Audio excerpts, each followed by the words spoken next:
So I'm coming to talk about the incident that happened at Sophie V. Wright School with the water fight, the water balloon fight, and everybody acting like it was a massacre over there, like it was a mass school shooting over at the school, and that there were dead bodies all over the ground outside, and the children were out there fighting with brass knuckles. Y'all remember those throwback brass knuckles and nunchucks? I mean, I'm coming to talk about that. The reason why I'm coming to talk about it is because the parents that burn me up the most, the parents that are, well, there are rules and you have to follow rules, and my children, they follow the rules and they know if they break the rules, this is what happens. Do y'all know that the human brain stops developing at the age of 25? Do anybody know that? I know that some people know that because my friends are smart. I understand that there are repercussions, and I understand that there's consequences, and I understand that there should have been some form of discipline put in place. However, to take away all senior activities, prom, graduation, and also a 5-day suspension, that's ridiculous. People say that's harsh. I'm gonna use my word, ridiculous. That is so ridiculous. And my thing is this: what is the lesson? What is the lesson? We as black parents, we discipline our children on a whole nother level of other ethnicities. And I understand that our kids can't do what they do, and our kids can't engage in some of the stuff that their kids engage in, other kids and other races. But why do we parent out of fear? I don't ever want my children to fear me. I want my children to respect me, but I also want them to understand that they can come and talk to me. Because if you parent out of fear,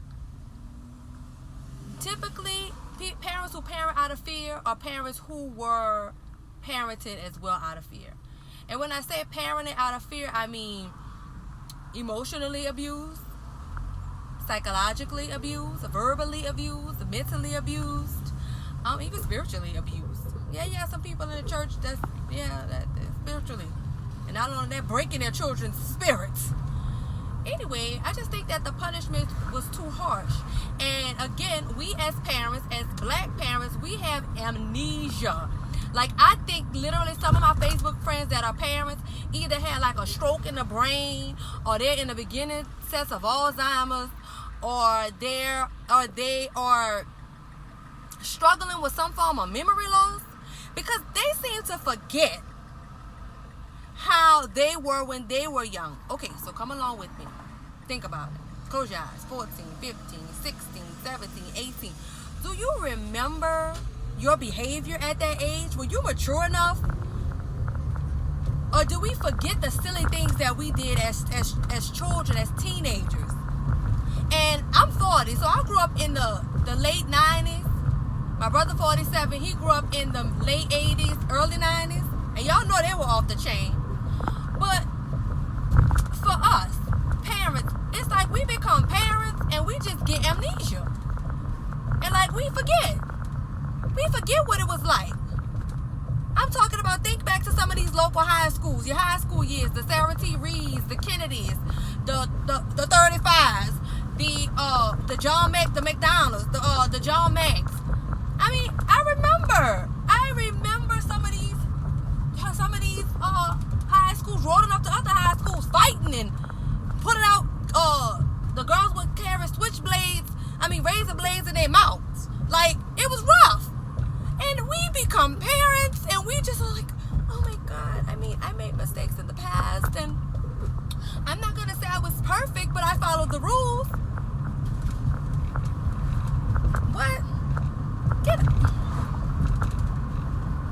And to be honest with you, if that would have happened at the school that I attended, honey, they would have been cleaning up that school from now until graduation, probably after graduation. But to take all of that away, that is, I don't care what anybody, that's a bit harsh. And again, I'm going to talk to parents, black parents, parenting. We were parenting out of fear. And let me tell you something.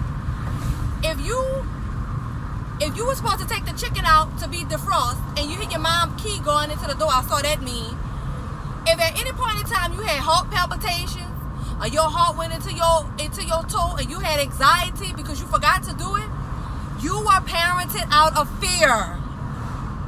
Because you knew when your mom walked in that door or your dad walked into that door that you were going to be in trouble for not defrosting the chicken. We laugh about it. But that's trauma. That's abuse. If your mom and dad put the key in the door and your heart racing 120 beats a minute, that is trauma. Hello, people. That's abuse. But we don't like to talk about that. And see, we don't like to talk about, we're a product of our own parenting. Most people parent the way that they were parented. You might take one or two things out, but for the most part, you do what you know. It's really, I'm not going to say it's not possible. A lot of parents parent the way they were parented. And they might give or take a few things here and there. But I'm saying all this to say again, I think the punishment is too harsh. I think that they should have been given some type of punishment. And again, take the prom away. Take away the senior activities, but to take those kids' opportunity to walk across the stage for graduation, that's ridiculous. That is totally ridiculous. And they're gonna learn a lesson. Let me tell you something. For all you high horse sitters that sit on high horses, sit on your high horse, and you talk about, oh, it wasn't like that one. That's a lie. That's a lie. In high school, we were sneaking out of the house. People were going on the lake to smoke weed, sneaking out by their boyfriends, skipping school, playing hooky. How do y'all think the truancy department was formed? Because of people my age or older. Come on now. Y'all have to stop this. Y'all have to stop and really be honest. And if nobody's going to stand up for our children, then who will? Because let me tell you, if that was some white kids, trust me, their parents would have went to the school. This happens. I mean, kids are kids. Kids are going to be kids. And again, I'm not saying our kids can do what they do, but they will advocate for their kids and say it was a mistake and they're sorry. So, no, I can't get with that. I can't get with taking those kids' moment away. And for you people who graduated high school and had that opportunity to walk across the stage, for you to say that is so cruel. It's okay that they didn't graduate or they don't get to walk across the stage. That is so cruel. Now, the other three things, the senior activity, the prom, and the suspension, okay, but to take that away from them, that is a once-in-a-lifetime opportunity. I am 40 years old. When I graduated college, my mother and I, we were not speaking. We were not on the best terms. And my mother did not attend my college graduation. And I'm 40 years old, and I'm talking about it now. So that tells you the level of effect it had on me. And so for them not to get that moment, and for them not to be able to walk across the stage, that is so sad. But for black people, for our people, it's always okay until something like that happens to your child. That's the thing that get me about us. When it's somebody else's child, it's, oh, well, they got what they deserve. But when it's your child, you almost come shut the whole school down, or write letters, or call your attorney friends, and calling your connects. And that's what upsets me about us as a people.